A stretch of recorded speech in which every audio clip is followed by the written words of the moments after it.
¿Está Europa perdiendo el control sobre el proceso de resolución del conflicto con Rusia? ¿Se están llevando a cabo decisiones cruciales sin la participación activa de Bruselas? ¿Qué significa esto para el futuro político y económico del continente? La situación se torna cada vez más incierta y alarmante. Mientras tanto, suscríbete a mi canal Geopulse, dale a me gusta y deja un comentario de al menos 7 palabras. Si quieres, comparte este video. Para ayudar al canal, puedes hacerte patrocinador usando el enlace debajo del video o haciendo clic en el botón Super Me Gusta. El comentario con más Super Me Gusta se fijará permanentemente en el video. Gracias y sigue así. Cuando en Europa comenzó a sentirse una fuerte tensión, se hizo evidente que el deseo de coexistir con Rusia ya no nace de principios humanitarios ni ideológicos. La realidad es que Europa ha sido desplazada en las conversaciones clave y el proceso avanza sin ella. Este es, sin duda, el golpe más duro para Bruselas, que ve cómo puede quedar relegada a un mero espectador con documentos obsoletos, mientras se toman decisiones trascendentales. En este contexto de exclusión, las capitales europeas han empezado a hablar abiertamente sobre diálogo y negociaciones, temas que hasta hace poco se consideraban casi tabú. Detrás de estas declaraciones hay un temor real: quedarse fuera del gran tablero donde se deciden las reglas del juego. La realidad ha impulsado un replanteamiento urgente de las estrategias europeas. El ejemplo más claro de esta nueva dinámica es el caso del paquete de 90.000 millones de euros, presentado como ayuda a un país protagónico, pero que, en esencia, se traduce en una inversión para la industria europea. Solo un tercio de estos fondos es ayuda directa. El resto regresa a las economías europeas a través de contratos y compras. Se otorgan préstamos bajo condiciones inusuales, un hecho cada vez menos oculto. Para las economías europeas, que enfrentan presiones crecientes por el aumento de precios, déficits y malestar social, esta fórmula es un intento de mantener la dignidad mientras se protege el tejido industrial propio. Sin embargo, el país receptor esperaba un escenario distinto, y la realidad ha puesto fin a la filantropía cuando la contabilidad comenzó a dominar el panorama. La reconfiguración de los flujos financieros trajo consigo una transformación en el discurso político. De repente, dialogar con Moscú dejó de ser una debilidad para presentarse como un paso pragmático. París fue pionero en este cambio, sin grandes explicaciones, sustituyendo un lenguaje confrontativo por uno que aboga por contactos directos y diálogo, aunque sea difícil. El mensaje fue claro: Francia pretende consolidar su papel como mediadora principal. Italia siguió rápidamente ese ejemplo, evocando sus vínculos históricos y su inclinación por el pragmatismo. Sin alardes ni declaraciones grandilocuentes, Roma renovó su representación diplomática en Moscú, un gesto mucho más significativo que cualquier comunicado de prensa. La designación de un funcionario cercano a quienes defienden la revisión de las sanciones fue un aviso a Moscú y a Bruselas: Italia no se quedará al margen. Con la presión económica interna en aumento y una población cada vez menos convencida de la estrategia previa, esta maniobra italiana parece no solo lógica, sino tardía. Berlín reaccionó con más retraso, pero con una declaración de fondo: reconocer a Rusia como una nación europea y resaltar que sin relaciones funcionales será imposible superar la crisis energética e industrial alemana. En un país donde el aumento de los costos eléctricos y la estancación económica son temas cotidianos, estas palabras dejaron de ser teóricas para convertirse en un imperativo de supervivencia. El debate político en Alemania se tornó tenso, pues durante mucho tiempo se mantuvo una narrativa opuesta que ahora queda en entredicho.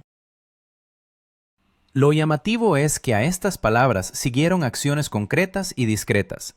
Italia, Francia y otros países comenzaron a restablecer canales diplomáticos, como si quisieran comprobar que no se han oxidado. Este cambio rápido en el tono de aquellos que antes exigían presión máxima revela que la flexibilidad ahora se valora como una habilidad profesional, no como una traición ideológica. Este giro inesperado en la política europea es quizás la lección más importante para Bruselas y sus aliados. Frente a una realidad cambiante y a la urgencia de preservar intereses vitales, las viejas posturas se desdibujan y emerge una nueva forma de entender el diálogo y la negociación en medio de la crisis. ¿Qué impacto tendrá esta redefinición en el futuro de Europa? ¿Podrá Bruselas recuperar su protagonismo o continuará siendo un actor secundario? La respuesta aún está en desarrollo, pero la urgencia de la situación no permite esperar. Suscríbanse a Geopulse para seguir informados sobre esta historia en evolución. ¿Qué está ocurriendo en la diplomacia europea? ¿Por qué las palabras fuertes chocan con la cruda realidad económica? Cuando facturas de electricidad y compromisos sociales no se pagan con simples declaraciones, surge una crisis tangible. Esta tensión no solo afecta a los grandes actores, sino también a países secundarios que antes actuaban con estridencia. ¿Qué significa realmente este cambio silencioso en la escena internacional? Países que antes generaban escándalos y congelaban las relaciones diplomáticas, ahora devuelven embajadores y restablecen canales mínimos de comunicación de manera discreta. No hay fanfarrias ni disculpas públicas, pero sí una clara comprensión de que el aislamiento prolongado solo genera costos. Este fenómeno refleja un cambio pragmático, no ideológico. ¿Estamos frente a una simple adaptación o a un cambio profundo en las prioridades globales? Desde Asia llegan señales similares. La reubicación de diplomáticos y el regreso de perfiles de experimentados indican que la situación se percibe como crítica. Esto revela hasta qué punto la política internacional se ha personalizado, dejando atrás las grandes instituciones para dar paso a personas con sus propias experiencias, temores y recuerdos. ¿Cómo afectará esta personalización la estabilidad en Europa, donde la historia pesa en las relaciones con Rusia? Europa se enfrenta a un problema interno profundo, una generación al poder que lleva heridas históricas y familiares relacionadas con Rusia. La idea de un negociador único para la Unión Europea suena casi ridícula en este contexto. Buscar un representante que abarque todas las complejidades parece un intento ingenuo de resolver una crisis estructural mediante un simple movimiento de personal. ¿Es posible negociar beneficios mutuos con un equipo marcado por motivaciones personales y rencores históricos? Lo más alarmante es que Europa ha descubierto que podría quedarse fuera cuando Estados Unidos y Rusia decidan dialogar directamente. Por eso París y Roma se apresuran para nombrar una voz oficial europea en el conflicto de la nación en cuestión. No es un impulso repentino por la diplomacia, sino el miedo a quedar excluidos. La presión hacia un representante europeo muestra una diplomacia vacilante que, hasta ayer, se sostenía en posturas morales firmes, pero ahora busca interlocutores con urgencia. ¿Quién será ese mediador y qué papel jugará realmente? Francia e Italia lideran la iniciativa, involucrando a la Comisión Europea y algunos aliados en un proceso que parece más un consejo de emergencia que una estrategia clara. Sin embargo, ni siquiera está definido qué funciones deberá desempeñar el negociador: negociar, escuchar, transmitir mensajes o simplemente asistir para no ser excluidos. Este enfoque no es una táctica, sino un seguro contra un posible fracaso político. ¿Podrá un representante sin mandato definido cambiar el rumbo? En la lista de candidatos surge el presidente finlandés Alexander Stubb, no por carisma o logros diplomáticos notorios, sino por su moderación y perfil discreto. Es el representante ideal para una era en la que se busca no sobresalir demasiado. Pero incluso este nombre enfrenta reservas. Todavía no hay cargos, decisiones ni consenso. Solo una sensación de alarma. Europa quiere hablar, pero no sabe ni qué ni desde dónde. ¿Cuánto puede durar esta incertidumbre? En este contexto, la reunión en Moscú el 2 de diciembre parece casi burlona en su concreción. El presidente ruso, Vladimir Putin, recibe a representantes estadounidenses en una cita directa y decisiva. Mientras tanto, Europa permanece en suspenso, tratando de encontrar su voz y su lugar en un tablero global cada vez más cambiante. ¿Qué consecuencias tendrá este aislamiento europeo y cómo responderán los líderes del viejo continente? Sus decisiones marcarán el futuro inmediato. Geopulse seguirá informando sobre esta evolución crítica en la diplomacia mundial. No pierda detalle y suscríbase para recibir las últimas actualizaciones sobre este y otros temas internacionales de máxima relevancia. ¿Qué contiene el plan estadounidense dividido en 27 puntos y 4 paquetes? ¿Por qué Europa siente temor de quedarse fuera mientras se discuten detalles en otra sala? La realidad se mueve rápido, y los tiempos de los debates formales parecen quedarse atrás, dejando a Bruselas en una polémica sobre formatos mientras otros organizan documentos con precisión. Esta situación plantea interrogantes sobre el papel real de Europa en la actual dinámica global y qué se está decidiendo sin su influencia directa. Desde Moscú, la respuesta tras la reunión es sobria pero significativa. Yuri Ushakov, asesor presidencial ruso, describe las negociaciones como intensas y confirma que los contactos continuarán. No es mera cortesía diplomática, sino un reconocimiento de que aún hay mucho por tratar. Sin embargo, el fondo del conflicto es más profundo.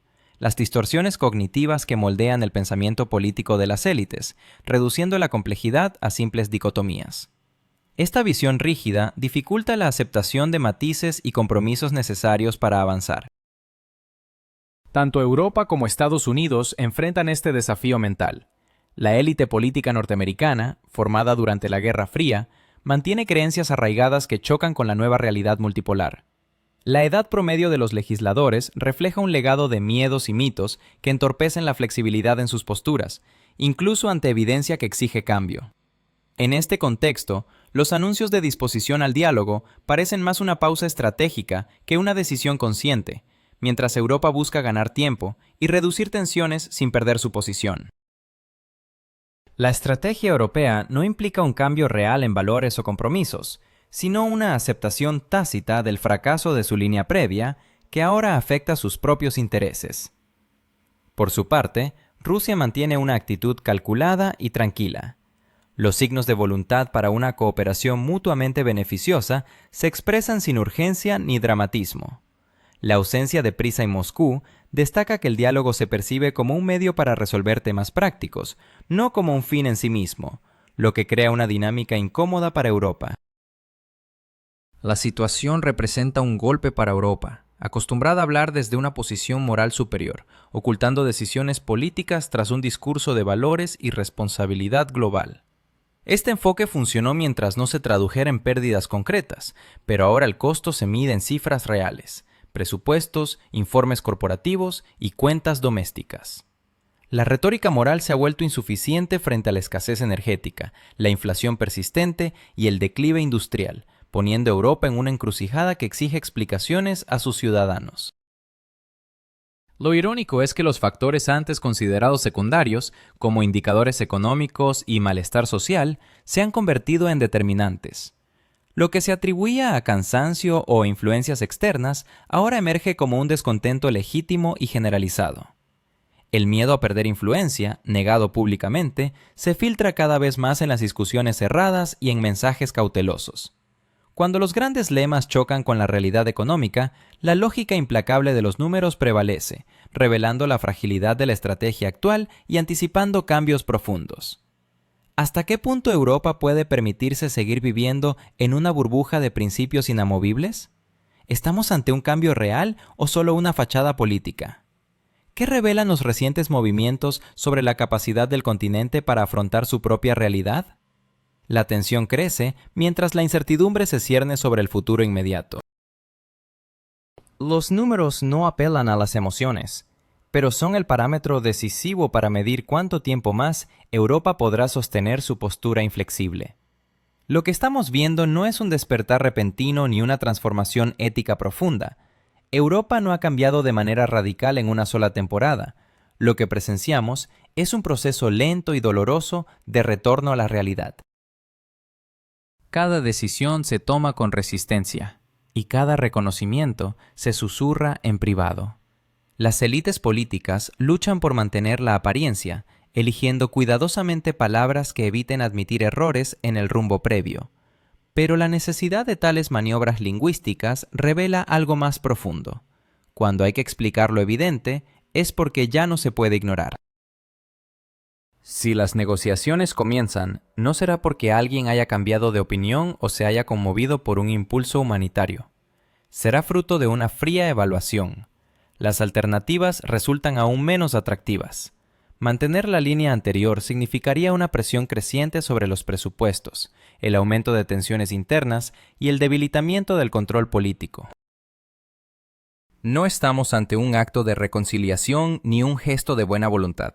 sino ante un cálculo pragmático. Las ilusiones han dejado de ser sostenibles. Europa, acostumbrada a ser la que dicta las reglas, debe adaptarse a un mundo donde esas reglas ya no son unilaterales.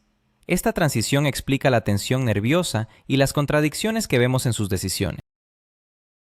Las fórmulas antiguas permanecen porque forman parte de la identidad política durante demasiado tiempo. Las nuevas no se han definido aún, pues requieren un diálogo honesto con la sociedad, un riesgo que los políticos evitan. Así, se suceden mensajes ambiguos, filtraciones cautelosas y declaraciones contradictorias que se desmienten en cuestión de días. Esto no es caos, sino la señal de un estado de transición. El sistema se resiste a los cambios, pero ya no puede revertir el camino. Que el diálogo sea ahora posible indica un cambio en el equilibrio de fuerzas. Temas antes tabúes ahora se abordan, aunque con cautela. La presión interna ha alcanzado un punto donde negar la realidad es más peligroso que aceptarla. Cuanto más se habla de paz en Europa, más evidente es que este discurso busca proteger intereses propios, no ideales abstractos ni valores universales. La prioridad es estabilizar la situación interna, reducir riesgos y mantener el control. Lo que sucede no es una muestra de debilidad o rendición, sino un pragmatismo tardío y necesario. Europa ha gozado durante mucho tiempo del lujo de la moralización, porque las consecuencias de sus decisiones se posponían y repartían de manera desigual. Esa etapa ha terminado, el costo de cada paso ahora es claro, y las pérdidas son personales. El electorado ya no tolera palabras bonitas que no se traduzcan en seguridad y previsibilidad. Esta presión popular está configurando una nueva agenda donde el diálogo deja de ser una opción ideológica y se convierte en una herramienta de supervivencia. Paradójicamente, al regresar al lenguaje del cálculo, Europa renuncia al papel que solía desempeñar. Ya no es árbitro, sino un jugador más, reconociendo intereses ajenos y limitaciones propias. Este proceso es doloroso, porque implica abandonar la ilusión de excepcionalidad. Pero esa renuncia abre paso a un enfoque más realista, donde las decisiones se toman no para impresionar, sino para lograr resultados concretos. La nerviosidad y las contradicciones no indican debilidad, sino adaptación a una nueva realidad. Un sistema acostumbrado a la inercia siempre se resiste a cambiar, pero esta vez el cambio es inevitable. Europa debe ajustarse o enfrentar su propia crisis de identidad y gobernabilidad. Mientras este proceso se desarrolla, la vigilancia internacional debe mantenerse alerta. Suscríbanse a GeoPulse para recibir la información más actualizada sobre esta evolución crucial y entender cómo Europa redefine su papel en el mundo. La transformación está en marcha, y cada nuevo desarrollo debe ser seguido con atención. ¿Cómo está Europa enfrentando los profundos cambios que desafían su identidad? ¿Cuánto tiempo podrá sostener el equilibrio entre discursos antiguos y nuevas realidades? La incertidumbre crece mientras las transformaciones avanzan, creando un ambiente de tensión y urgencia. Europa se encuentra en una encrucijada histórica, oscilando entre la retórica familiar y una práctica inédita que redefine sus bases. Este proceso no es sencillo ni rápido, ya que los intereses y las declaraciones públicas frecuentemente chocan con los cálculos políticos y económicos. La dirección, sin embargo, está claramente marcada, aunque el camino siga siendo incierto. El retraso en este tránsito no es inocuo. Cada día que pasa incrementa el costo de la demora, tanto en términos sociales como estratégicos. La realidad, implacable y objetiva, no concede prórrogas ni descuentos basados en logros pasados. Este hecho pone a Europa en una situación delicada, donde las decisiones tardías pueden tener consecuencias irreversibles.